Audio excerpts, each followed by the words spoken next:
plaît dans cette voiture-là, c'est la synthèse globale qu'elle représente.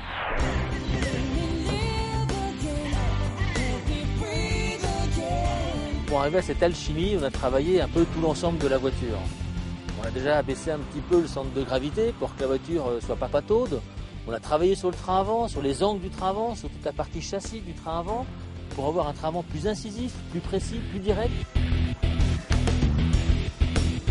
On va retrouver des lois d'amortisseurs avec des pieds de courbe au niveau de l'amortisseur qui sont particulièrement travaillés. Nous avons voulu que la direction soit extrêmement précise et extrêmement informative. Le client aura en permanence la sensation de connaître parfaitement le positionnement de ses roues par rapport à la route. Et puis sur l'arrière, on a travaillé également pour avoir toujours une tenue de caisse, c'est-à-dire le fait que la voiture ne bouge pas trop dans les virages et soit toujours bien stable. Nous avons rigidifié la structure du véhicule, rigidifié les trains, rigidifié la fixation des trains sur la structure, mais aussi élargi les voies, élargi les jantes, élargi les pneumatiques. Nous avons souhaité un véhicule qui soit collé sur sa trajectoire, quelles que soient les variations du profil de route. Un virage qui se referme, une action un peu appuyée sur la pédale de frein avec un freinage en courbe. Et ça, le client ne sent pas travailler la voiture, mais il perçoit une extrême sérénité. C'est-à-dire qu'il se rend compte que c'est très facile, l'auto est facile.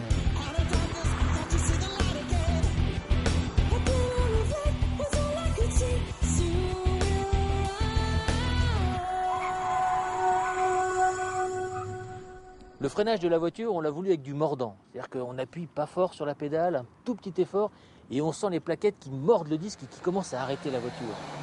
Ça, c'est très plaisant.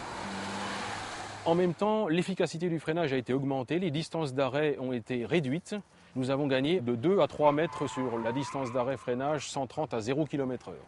Bien évidemment, c'est combiné à une bonne dosabilité pour permettre des freinages doux en ville, mais des freinages mordants, incisifs sur route. Les bruits parasites, c'est tout ce qu'on appelle aussi les bruits de mobilier. C'est les garnitures intérieures qui frottent, tout ce qui peut être dans la voiture. Et Dieu sait qu'il y en a des choses qui peuvent se mettre à vibrer les unes contre les autres, ou contre une armature, ou contre un support, que sais-je. Donc tout ça, dès le départ, on l'a pris en compte. On l'a pris en compte en regardant ce que nous, côté PSA, on savait faire de mieux. Puis on a regardé aussi ce que les copains concurrents ils faisaient de bien. Et puis au fur et à mesure, on a construit en mettant les matériaux qu'il fallait. Éviter que deux matériaux qui font du bruit quand ils frottent soient l'un à côté de l'autre, etc., etc., etc. Et tout ça, on a travaillé pour rendre la voiture la plus silencieuse possible.